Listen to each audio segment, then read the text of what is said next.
കേരള മുഖ്യമന്ത്രി ശ്രീ പിണറായി വിജയൻ സ്ത്രീ പീഡകരെ സംരക്ഷിക്കുന്ന രക്ഷാ ദൗത്യം ഏറ്റെടുത്തിരിക്കുകയാണ്.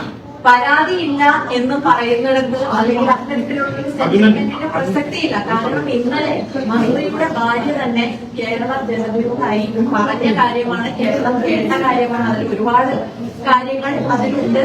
മന്ത്രിയുടെ സ്റ്റാഫ് ഭാര്യയെ വിളിച്ചതും അതേപോലെ ഫോൺ തട്ടിപ്പറിച്ച് അവിടെ കാണാൻ പാടില്ലാത്ത മോശമായ കാര്യം കണ്ടു ഉൾപ്പെടെയുള്ള കാര്യങ്ങൾ പൊതുസമൂഹത്തിന് മുന്നിലുണ്ട്. അങ്ങനെ സെറ്റിൽ ചെയ്യാനാണെങ്കിൽ ഞങ്ങൾ ചോദിക്കുന്നത്, സെറ്റിൽ ചെയ്യാനാണെങ്കിൽ ഇവിടെ IPCയും CRPCയും ഭാരതീയ ന്യായ സംഹിതയും വേണ്ടല്ലോ. എല്ലാവരും എന്തെങ്കിലുമൊക്കെ ചെയ്യുന്നു, അതിനുശേഷം മാപ്പ് പറയുന്നു. അങ്ങനെയുള്ള ഒരു സമീപനമാണോ എടുക്കേണ്ടത്? ഇവിടെ കൃത്യമായി ഒരു സംഭവം സംഭവിച്ചു, അവിടെ പോലീസ് വന്നു, പക്ഷെ പോലീസ് ഒരു സഹായവും ചെയ്തില്ല. ഈ പ്രശ്നത്തിൽ ഹെൽപ്പ് എന്നൊക്കെ പറഞ്ഞ് വിളിച്ചപ്പോൾ പോലീസ് തിരിച്ചു പോയി. അവിടെ വന്നപ്പോൾ പിങ്ക് പോലീസും ഇല്ല, പിങ്കും ഇല്ല എന്നൊക്കെ തന്നെ മന്ത്രിയുടെ ഭാര്യയാണ് പറഞ്ഞത്. ആ മന്ത്രിയുടെ ഭാര്യ പറഞ്ഞ കാര്യങ്ങൾ പൊതുസമൂഹത്തിന്റെ മുന്നിലുണ്ട്. ഒരു ഇമെയിൽ സന്ദേശം ഇമെയിൽ ലഭിച്ചപ്പോൾ തന്നെ നിയമ നടപടി ആ ഒരു സ്ത്രീയെ വിളിച്ചു വരുത്തി പരാതി എഴുതി വാങ്ങി CBI അന്വേഷണമൊക്കെ ഇട്ട പിണറായി വിജയൻ തന്നെയാണ് ഇപ്പോൾ ഇത്തരത്തിലുള്ള സമീപനം കൈക്കൊള്ളുന്നത്. എങ്ങനെയാണ് ഒരു മുഖ്യമന്ത്രിക്ക് മുഖ്യമന്ത്രി സ്ഥാനത്തെത്തിയപ്പോൾ മറ്റൊരു ഇന്നലെയുള്ള മാധ്യമങ്ങൾ നിങ്ങൾ എല്ലാവരും കാണിച്ചൊരു കാര്യമാണ്. ശ്രീ കോടിയേരി ബാലകൃഷ്ണൻ, ശ്രീ അച്യുതാനന്ദൻ, പിണറായി വിജയൻ. അതിൽ രണ്ടുപേർക്കും നമ്മളോടൊപ്പം ഇല്ല. പക്ഷെ പിണറായി വിജയൻ ഇപ്പോഴും കേരളത്തിന്റെ മുഖ്യമന്ത്രിയായി നിൽക്കുകയാണ്. ഇതിന് മുൻപ് ഈ സംഭവം നടന്നപ്പോൾ എടുത്ത സമീപനമല്ലേ ഇപ്പോൾ മുഖ്യമന്ത്രിയായപ്പോൾ പിണറായി വിജയൻ ഉള്ളത്? മുഖ്യമന്ത്രി കൃത്യമായ നിർദ്ദേശം കൊടുത്തിട്ട് തന്നെയാണ് പോലീസ് ഈ വിഷയത്തിൽ ഒരു തരത്തിലും ഉള്ള ഒരു സമീപനമോ ഒരു കേസോ എടുക്കാത്തതെന്നുള്ളത് വ്യക്തമാണ്.